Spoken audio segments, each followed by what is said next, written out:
Good evening and salutations, my bold and beautiful fans. I really do like doing um, daily videos. I mean, I can learn how to do or get more better at doing reviews once a week. I feel like there may be a situation where if I get another job or whatever, and I have to do it that way, then I can get better at it. Um, because there's pros and cons to both of them. I like doing daily reviews because I get to watch the episode and I still have that feeling of like WTF or this is crazy. So I like coming off of that emotion of watching the soap opera. Um, Now, of course, with some of these soap operas, it can be kind of slow. So it's like, all right, I'm going to sit there and talk for 5 minutes because not a damn thing really happened. So it's kind of pros and cons. But I got to sit there and say right now, I do enjoy doing the live, daily reviews. Which, by the way, I can actually go live now. So I'm planning on doing that. I'm going to try to go for at least once a week. Just doing lives and stuff like that. And, I put someone in my community tab as far as, what kind of topics do people want to sit there and kind of discuss when I go live. So, if you think anything, please write down in the community tab that I posted. So, jeez, I don't even know which one to go with first. Because in a lot of ways, I feel like both of these men have clearly not learned their damn lesson. And we'll go with Dollar Bill first. I know his name is Bill, but I'm pretty sure at some point somebody called him Dollar Bill. Side note, what happened to Wyatt and Flo? Like, are they just like going like with Zoe? Zoe went to she went somewhere. So is that the same thing with Wyatt and Flo? Let's not think about that today. So let's talk about Bill for a minute and Katie, because at this point, you know, he shoots a shot. He wants another chance with her, and Friday it didn't seem like that was gonna happen. And today she was like, "Yeah, I think you just ran out of chances." I mean, oh my goodness, I hate Cynthia saying this to some extent because in to some ways I do feel kind of bad for the guy. I don't know his history, so I can't fully feel bad for him. But I understand that emotional aspect of when you um really want to be with someone, you really love that person, and you feel like your world just left from under you when this person's not there. You feel like it's just like it's a different feeling of knowing that that person's not um, there in your life. So I get, and I think that's why I feel bad for him to in that extent with Bill. But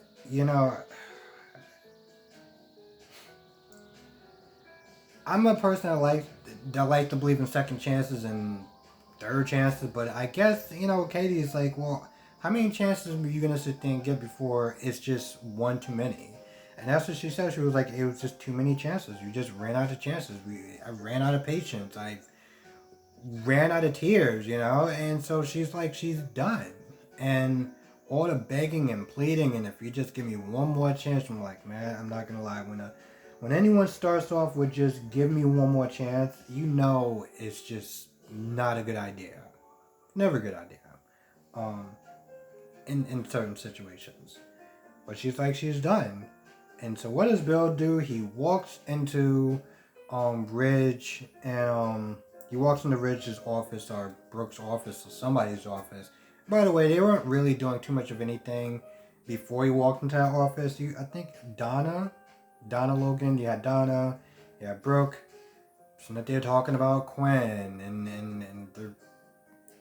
Eric and what Quinn is doing to Eric, and it's like the same conversation that they were having for the past couple of days. Nothing has changed. And when Ridge comes in there, Ridge once again talks about Quinn and Eric and what they're doing Quinn and Carter and what they're doing to poor Eric. And, even though Eric said it was okay, it's still bad for what they did. So it's like the same conversation.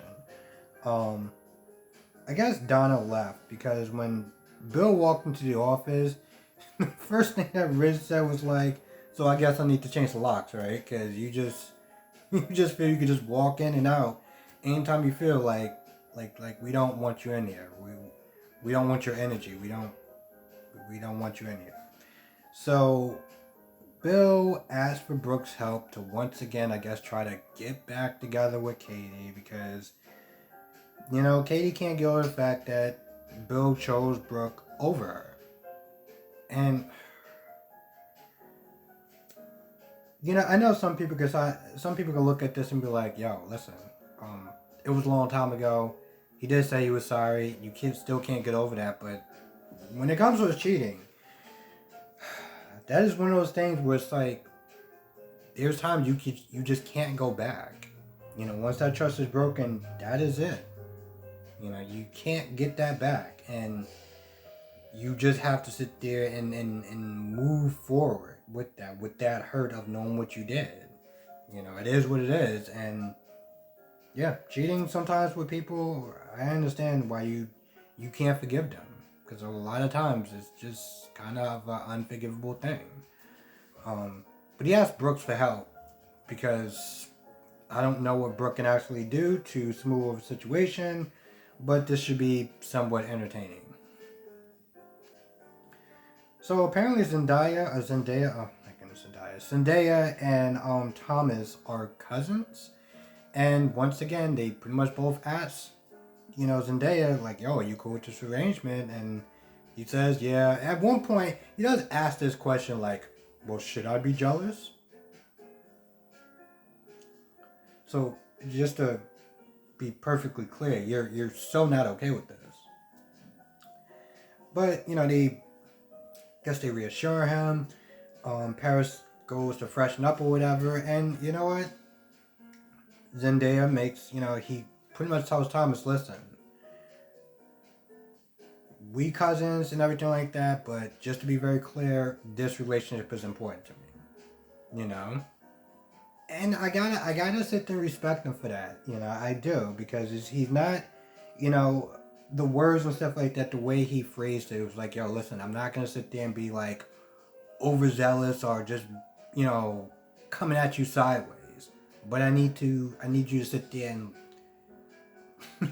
I need you to perfectly understand that this relationship is very important to me. As in, do not screw this up. Do not sit there and start looking at her in a certain way, because I get that she's, well, at this point, we all know how I feel about that woman.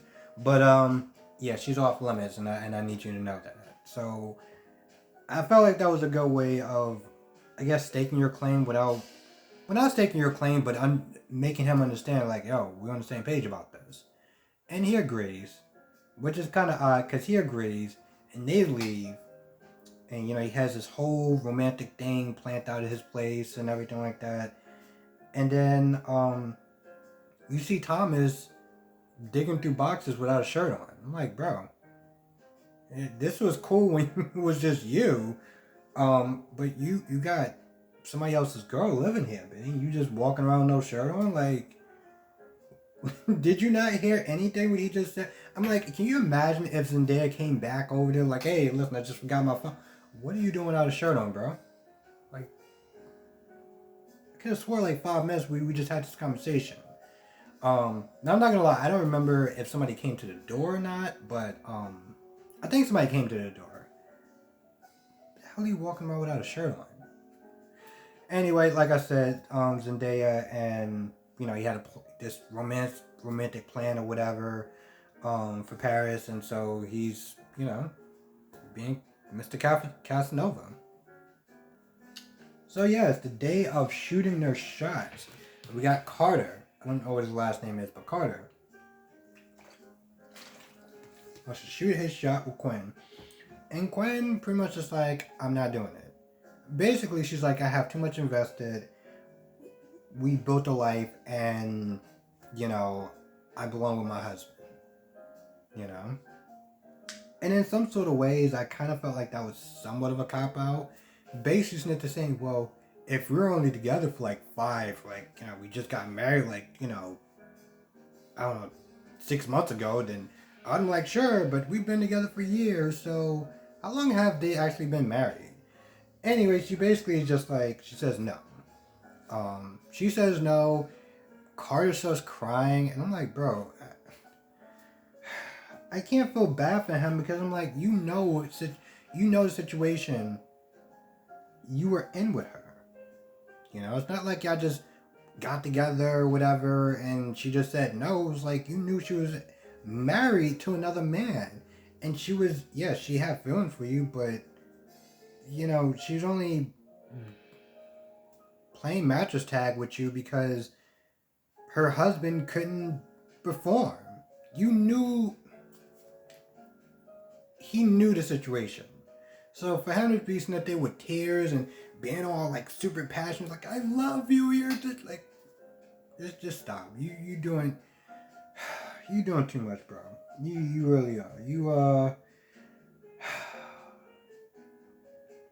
In so many ways, I'm like, bro, you are so not making the rest of us look good with this look that you have on your face, this sad, pathetic look that you have on your face, like her walking out the door was not a possibility. Just in so many ways, he just makes us look bad. He just makes men look bad, and that's just, it's not okay with me. It's not okay with me. Let's be honest, it's not okay with me. But yeah, he leaves. She leaves. He starts crying, and I'm like, I really don't feel bad for you. And then Katie comes in, and Katie just unloads on him. Because, apparently enough people haven't unloaded on him. So she comes in there, and she's like, I can't believe you did this. You're such a good person. Why would you sit there and do this? Eric is such a sweet man. Blah, just really going into him. And of course, Snitch saying, hey, Quinn deserves some of this smoke too. And of course, Carter makes this. I'm struggling with Snitch coming out with the words of Snitch saying this passionate, speech about how he loves her and everything like that. But I'm like, bro, it's pathetic. In a lot of ways, it's pathetic, bro. You knew exactly what you were getting into when you decided to do this, and now you're all like, I'm in love with her, and I'm so logical, and I had the misfortune of. He just starts going into this whole speech, and I'm just like, bro, if she was single, I would have been all for this. I would have been all for your little passionate speech, but it falls on deaf ears, and I'm trying not to be too much of a dick, but it falls on deaf ears. So he starts his speech, and I just kind of stand there like, all right, bro, you're making us look bad, but go on, keep going. I'm not gonna lie, I feel like that's about it. Like I said, I actually miss doing these. I said I miss it, like I've been not doing it for a while, but I really do enjoy doing these reviews, these daily reviews, because I'm gonna be honest, if I would have probably did this like on a Saturday or even a Sunday, I don't know if I would have had the same emotion. I might have, but like it's just different. Either way, I would have made that work. So with that being said, I think that's about it. Thank you for watching. Be safe. Let me know what your thoughts are in the comment section below. And like I said, I'm gonna be going live once. I'm gonna be trying to go live once a week. Because I think that's more manageable. Doing lives once a week. Just talking about soap operas or whatever. So yeah, if you could give me some interesting topics or whatever that you think that will be interesting to sit there and talk about during the live. I definitely would, always sit there and read the comments and stuff like that. So let me know, and let me know what your thoughts. Let me know what your thoughts are about this episode. Did you like it? Did you not like it? And all that good stuff. I was gonna sit there and say have a good night, but most people will probably watching this in the daytime. So with that being said, I'm gonna go. Thank you for watching. Be safe. I will see you in the next video.